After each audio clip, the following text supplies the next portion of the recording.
আসসালামু আলাইকুম ইনভেস্টর ভাই ও বোনেরা, আশা করি সবাই ভালো আছেন। তো মহান বিজয় দিবস পালনের পরের দিন মার্কেট আজকে শুরু হলো। তো আসলে মার্কেটের আজকে পজিটিভ ভাইবস দিয়ে শুরু হলেও মার্কেটটা দেখলাম যে এটা আসলে দিন শেষে ধরে রাখতে পারলো না। দিন শেষে সেই একই চিত্র আমাদেরকে দেখতে হলো যে মাইনাস। তো আসলে প্রথম দিকে পজিটিভ ছিল, কিন্তু আস্তে আস্তে সেল প্রেশার বাড়ার কারণে মার্কেটটা লাস্টে ক্লোজ হলো মাইনাসে যে।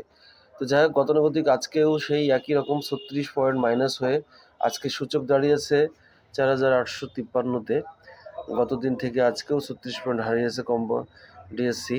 সেখানে 45টি কোম্পানির দাম বেড়েছিল, 297টি কমে গেছিল এবং 42টা কোম্পানি অপরিবর্তিত ছিল। আজকে টার্নওভার কমে গেছে 374.09 কোটি টাকা আজকে টার্নওভার দেখতে পাচ্ছি।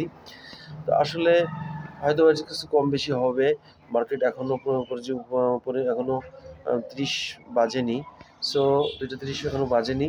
তো আসলে মার্কেট নিয়ে কি বলবো, আসলে দিন দিন যাচ্ছে হতাশ হচ্ছে, কিন্তু আসলে মার্কেটটা হতাশার জায়গা না।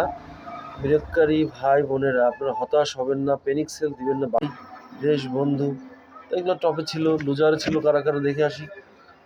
AFC agro, family Tex, prime finance, Khan brothers, মিডিথায়। আসলে ওই অ্যাজ ইউজুয়াল জেড ক্যাটাগরি খেলা ভালো ফান্ডামেন্টাল শেয়ার এগুলো জেডেরই ছিল, এগুলো লুজারে ছিল, জেড ক্যাটাগরি আজকে দেখছি। যাই হোক বন্ধুরা, মার্কেটটা যেভাবে চলছে মার্কেটের সাথে আমরা থাকবো, ঠিক আছে, মার্কেটে থাকতে হবে, কিন্তু একটু ধৈর্য ধরতে হবে, একটু চিন্তা করতে হবে। ওভারঅল ডিএসসির সূচক যদি আমি দেখি,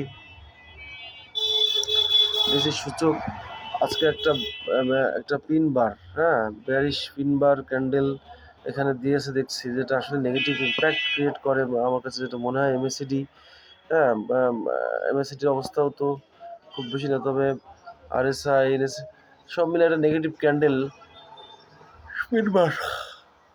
আশা করি কালকে আমাদের মার্কেটটা ভালোর দিকে যাবে। একটু ধৈর্য ধরবেন, শুরুতে পেন সেল দিবেন না। কালকে আশা করি মার্কেট কালকে বাই প্রেশার থাকবে আশা করি, এবং মার্কেটটা একটা ভালো পর্যায়ে যাবে, আমরা আশাবাদী। ভালো থাকবেন বন্ধুরা, এবং ধৈর্য সহকারে আপনারা বিনিয়োগ করবেন, কোনোভাবে প্যানিক হবেন না। ভালো থাকবেন। আসসালামু আলাইকুম।